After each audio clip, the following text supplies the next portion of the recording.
Yeah, well, one thing is that maybe people should know is not to get too carried away while doing the blueprint. Yeah, good. Because, when you listen to all of it, you think like, oh, I'm going to do this and that and that. But it takes time to build a company. And as well, it's perfectly okay to stay self-employed and not be big, not just work by yourself. Welcome to the WP Elevation Business Podcast. I'm your host, Ray Miladoni, and I'm excited because you're about to meet an elevator. Why is that so exciting? Well, over the years as the marketing manager, I've been getting lots of emails asking what's life like after implementing the blueprint. Is it something that can really dramatically change my life? Well, you're in luck. Because we're going to meet elevators who have actually walked the walk. They're action takers. They're people who have implemented the learning and followed the process and trusted that it's all going to be okay. Now, you do need to put in the work in order to get the results. But the people you're going to meet in this series are the ones that have taken action and gone through the struggles, the ups and downs of an entrepreneur, and now at the other end, living life and enjoying where they have come and how far they've come. Now, it's hard to share what the community's like, but hopefully you can get a bit of a feel of it through the stories that the elevators share. Unfortunately, the community, you need to be a member of it to kind of get that first-hand feeling. But the community is definitely something in the WP Elevation Blueprint that is really unique and special and is kind of the people that you can lean to when times get tough. And through some of these stories, you'll hear that people do lean on the community when they need that extra support or that extra motivation. So without further ado, let's go meet one of the elevators. This is the WP Elevation Podcast, helping WordPress consultants elevate. Hey, this episode of the WP Elevation Podcast is brought to you by WP Elevation. Well, more specifically, it's brought to you by a bunch of our happy customers. See, frankly, I feel a little bit awkward telling you how great WP Elevation is because you're probably not going to believe me because WP Elevation is my baby. It's something that we started over 3 years ago. Of course, now we're a team of coaches and mentors, and we have hundreds, and by the time you're listening to this, probably thousands of members all over the world. But it still really is something that I'm very passionate about. And of course, if you join WP Elevation, we make revenue and we make profit. So it's a little bit awkward if I tell you how great it is because you probably think I'm just trying to sell you on it. And partially I am because I know how beneficial the program is. So what I'd love to do instead is just introduce you to some of our customers. So if you go to wpelevation.com/thepodcast, all one word, you'll be able to hear some of those stories from our customers and hear for yourself how WP Elevation has impacted their business and changed their lives. I hope you enjoy that and I hope you check it out at some point. Right now, let's get back to the podcast. Hi, Monique, and welcome to the WP Elevation WordPress Business Podcast. How have you been? Thank you, Ray. I've been fine. How are you? I'm really good and excited to hear your story about how you are an elevator. So share with our listeners who you are and what your business is all about. Okay, well, my name is Monique. I live in the Netherlands. I recently moved to Amsterdam, our capital. Wow. And I'm self-employed. I work from home, as you can probably see in the background. And I build WordPress websites for small businesses. So. Excellent.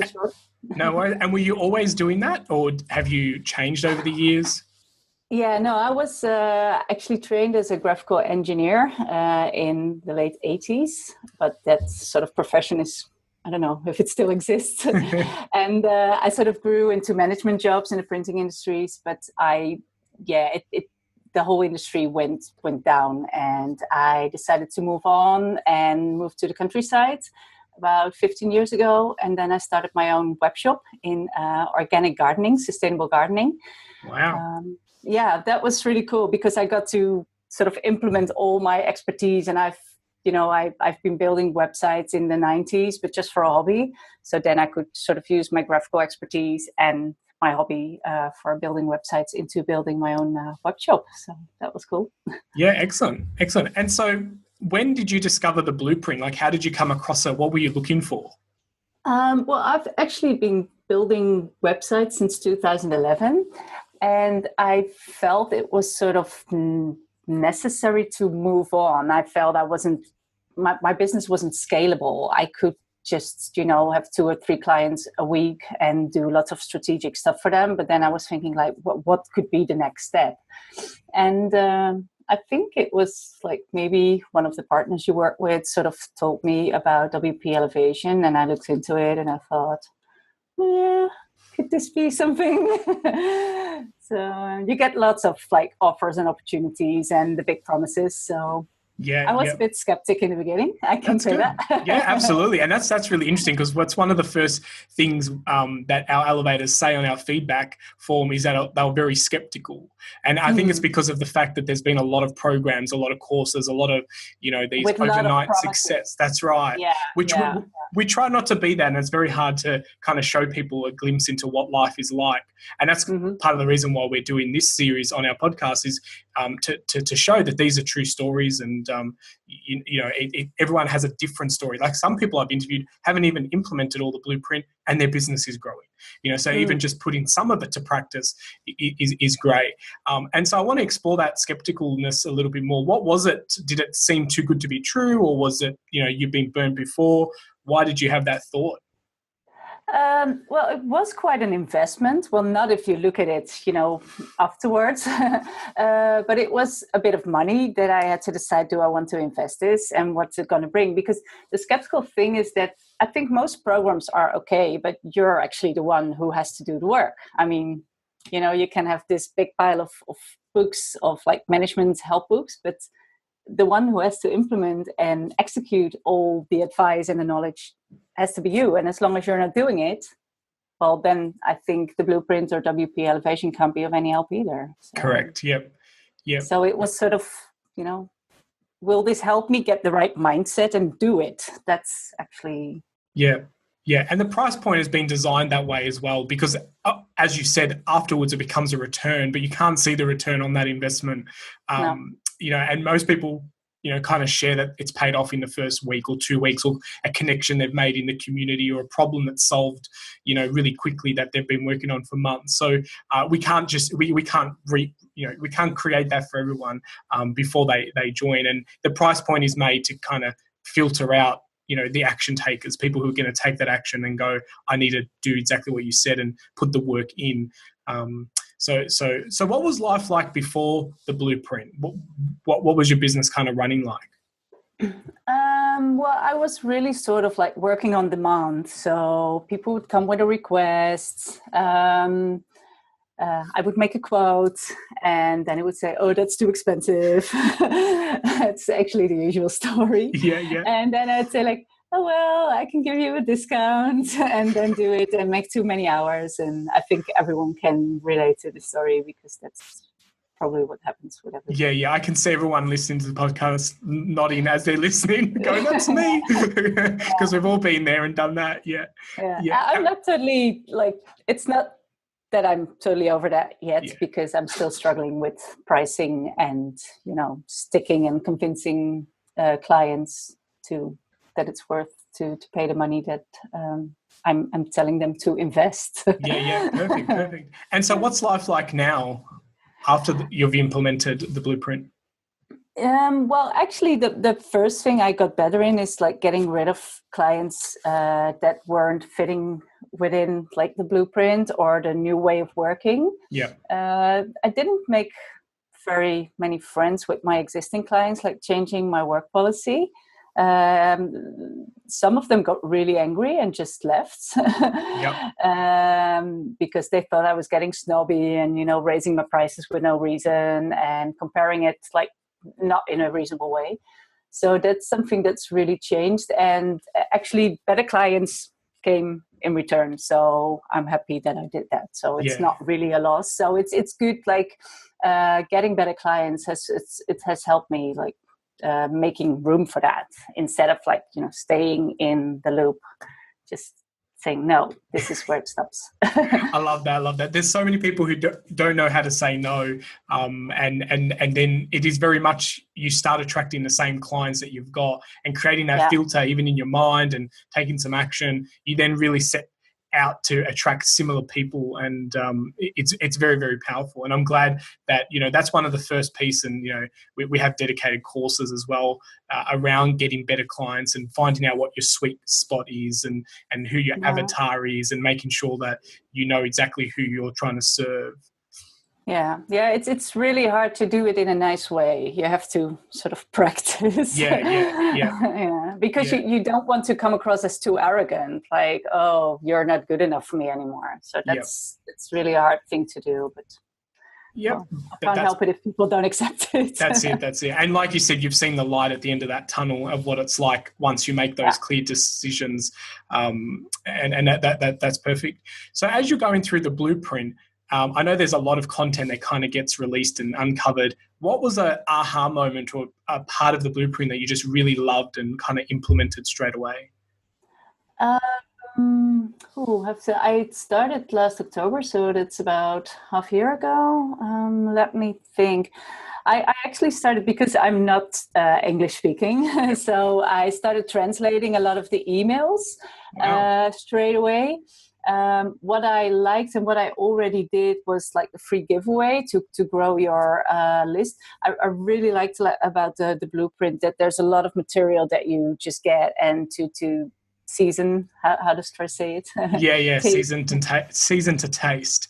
To taste. Take and season to taste and make it your own. So that was easy because I had to translate it anyway, and I already had a few ebooks that I could give away. So I started like reactivating them and working with that again because I really needed new clients. So I liked that, and I also liked like the anti-follow-up that you send after you've sent a proposal. So that's clients like that. Yeah, that's good. And it's all about the onboarding. That's covered on in our onboarding modules in regards to how to get clients, bring them on into your business, make sure there's filters in place. And it is definitely a great starting point. No accident that it's at the start of the course, because you need to learn that before you can define the rest. And I love the fact that you've gone and translated it. We need to chat later about maybe bringing that into our core and rewarding you for that as well, because we love when the community translates it. Spanish translation is always the most popular, but we've yet to have that executed. The Dutch language area is a bit small, but anyway, there's still quite a few Belgian and Dutch blueprinters or WP elevators. Absolutely.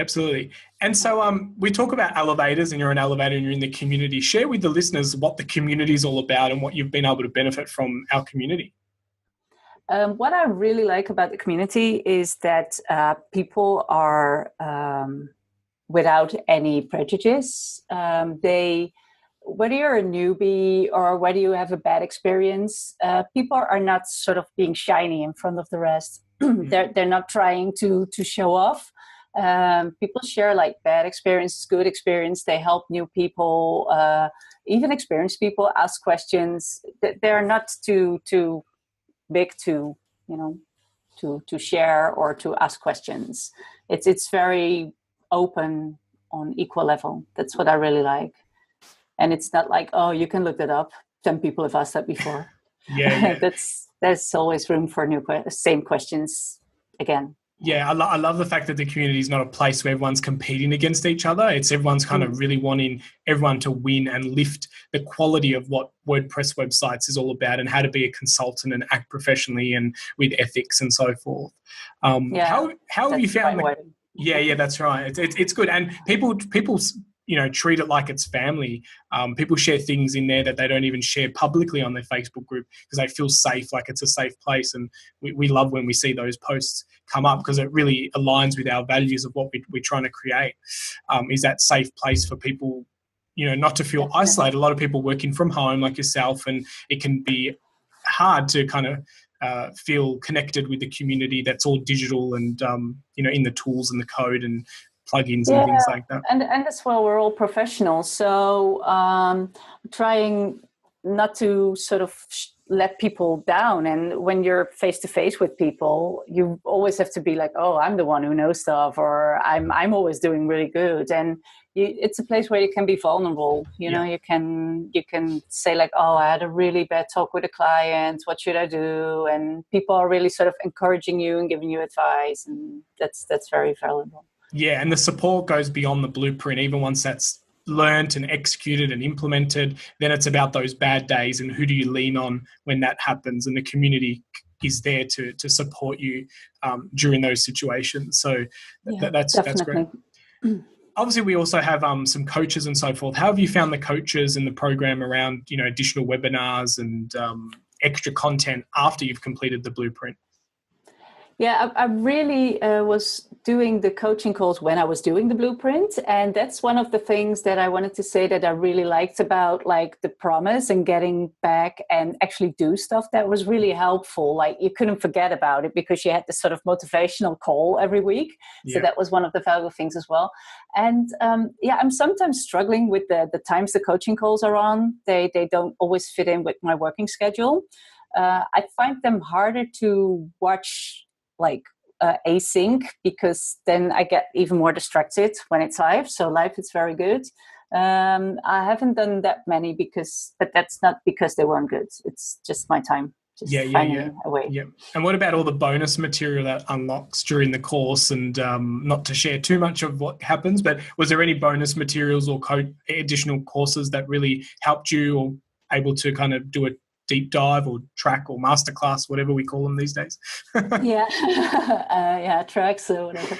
I've been digging into like the retainer stuff with the care plans, because that sounds like a really good part of growing your business.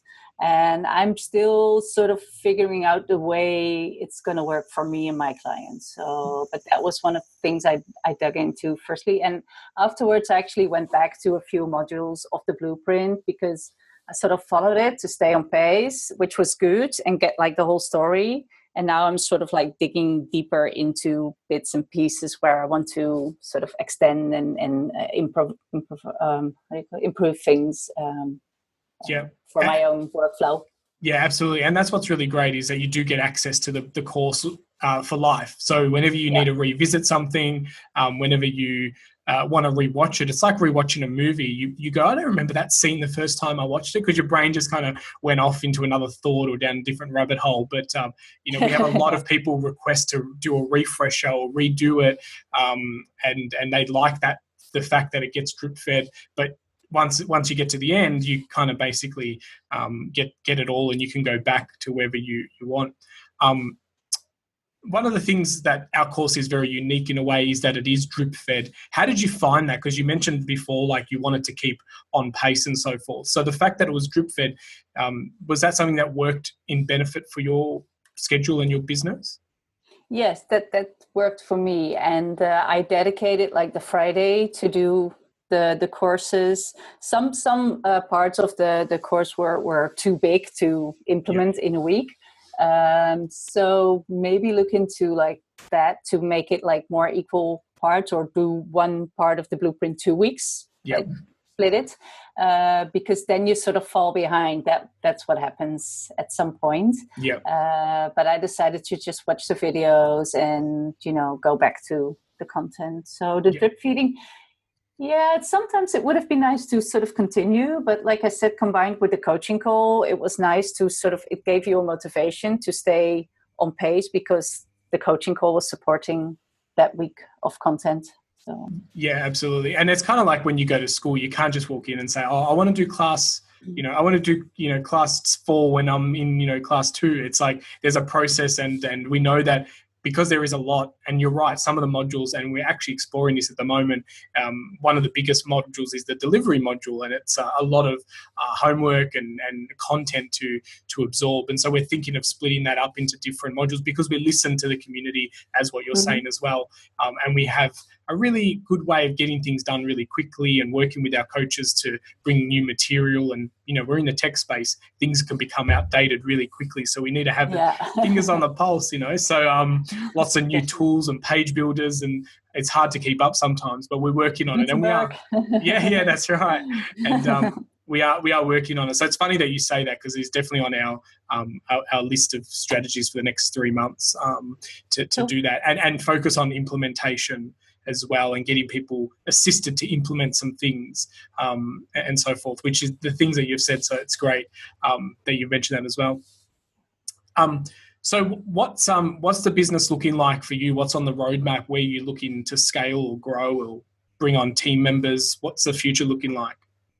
Yeah, well, one thing is that maybe people should know is not to get too carried away while doing the blueprint. Yeah, good. Because, when you listen to all of it, you think like, oh, I'm going to do this and that and that. But it takes time to build a company. And as well, it's perfectly okay to stay self-employed and not be big, not just work by yourself. So after sort of going like that and thinking like, oh, the sky's the limit, I'm sort of, going back, looking at it. A lot of things has happened in my private life as well. So actually from last Monday on, I'm sitting here and thinking like, okay, what's important? What do I like? And I actually love working for small businesses. So I just have to make sure it's not like a lot of them at the same time and then a big gap. So I have to work on continuity. So actually my plan for now is just to be me. Yep. Have me as a company.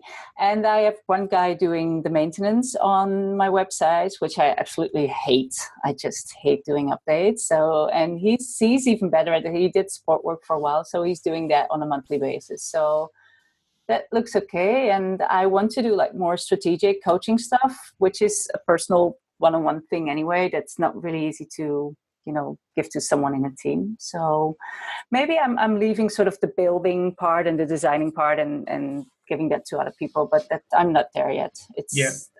I like it too much to have like all the That's good.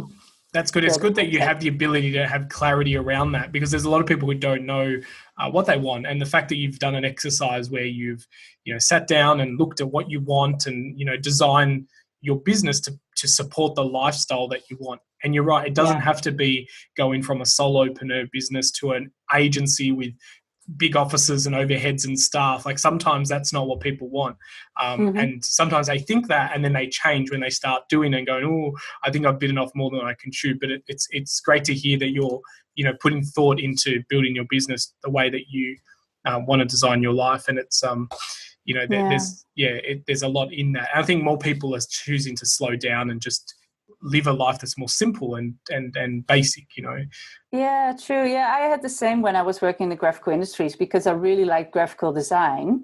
But what happened in the end is that I ended up behind a computer, like making quotes and doing management for 12 people. And like the whole creative part of the job was like gone for 20 years. So, and that's what I like about like being small and self-employed, that you get like all different aspects of the job and you get to influence on that. So, and of course it's nice to do the jobs or to take away the jobs that you don't like. I mean, so I do that on a small scale now, and hopefully some other jobs that I don't really like, I can sort of move out the door. But it's good for now. Just excellent. And so during the course, did you have an accountability partner, or did you use the community as your accountability? I had an accountability partner, and we still meet like every 2-3 weeks online. He lives nearby, but we just have a video chat and we talk about where we've been, where we're going. And it's nice to sort of reflect on each other. I really like doing that. And I also had some people like I've been talking to in the community on the PM on Facebook with specific questions who sort of responded straight away. And we had sort of like good sort of coaching together. So that's nice as well. That just happens on the fly. But there's one guy here in the Netherlands who knows like our market and our country and our culture. And we can sort of discuss what we run into. Yeah, and that's a really good point as well in keeping it localized and knowing what, the fact that even that you translated parts of the emails, there's some things that may come across in English that seem okay, but in maybe in different cultures, it's not so much the same. And that's why, it is all there for the inspiration and to take and tweak. And the fact that your accountability partner gets where you're coming from as well. That's the whole plan of the accountability partner, is to find someone local that you can actually meet up with and have a coffee with if you can. But it doesn't always work like that. Sometimes we have one student in a remote location. And funnily enough, sometimes that happens here in Australia because it's so big. We've got people in regional cities that join and they're like, my accountability partner is 4 hours away. But sometimes they still meet up and still get to experience what that's like. But with video technology, this is just as good as, catching up face to face. Yeah, it's nice doing it face to face, but just to do it at night, and it's like you're sitting in the same room. I really enjoyed this. Yeah. Excellent. So I just wanted to, it wouldn't be a WordPress podcast if we didn't speak about some shiny tools. So is there a plugin or a theme or a tool that you've discovered throughout the last, 6 months that has really stood out and you kind of just want to share with our listeners? Well, I've been working with it for a bit longer, but I really love Manage WP. That's one of my favorites for maintaining websites, and they're getting better and better. I really enjoy that one. It's nice, easy login, backups. They do all kinds of monitoring, and they have a free starting point. So that's one of my favorites.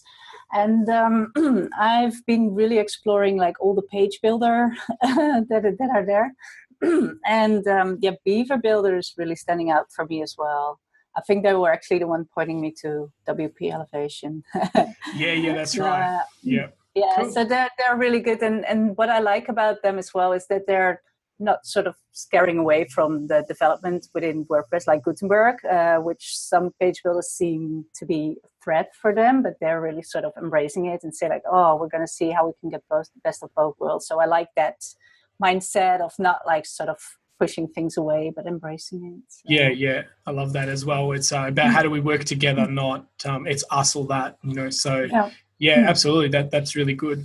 Well, Monique, it's been an absolute pleasure chatting with you. I've loved the fact that you've shared some, your story and the way that it happened, and you've been a real action taker in our community, and that's why we wanted to reach out and invite you on to share that with the rest of the listeners and see whether maybe there's someone else who can relate to your story.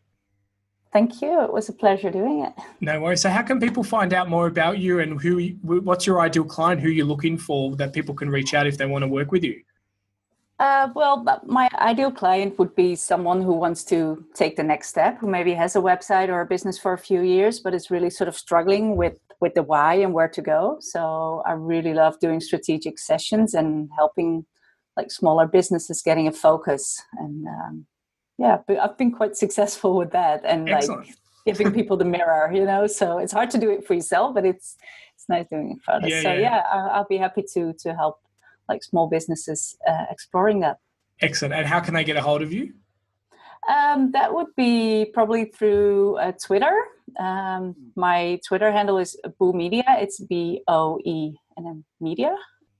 Excellent. And that's my website as well, boomedia.eu. Excellent. Well, as always, those links will be in our show notes, which is accessible at wplelevation.com/podcast. Monique, it's been great chatting. Thank you very much for coming on and sharing everything. Until next time, go elevate. Great. See you again. Okay, thanks. Have a good day. Cheers. And you have a good day. Well, I hope you enjoyed this podcast as much as I did making it. I always love meeting our elevators and hearing their stories, and you can just feel it in their voice that they're so excited about what life is like now. If you want to know more about the WP Elevation Business Blueprint Program, then head over to wplelevation.com. And while you're there, check out the podcast and be sure to subscribe and leave us a review at wplelevation.com/iTunes. That's really a way that we know and letting everyone else know what the WP Elevation Business Podcast is all about. The more that we can share this podcast with others, the more that the entire industry can kind of rise and reach new levels. Well, until the next episode, go elevate.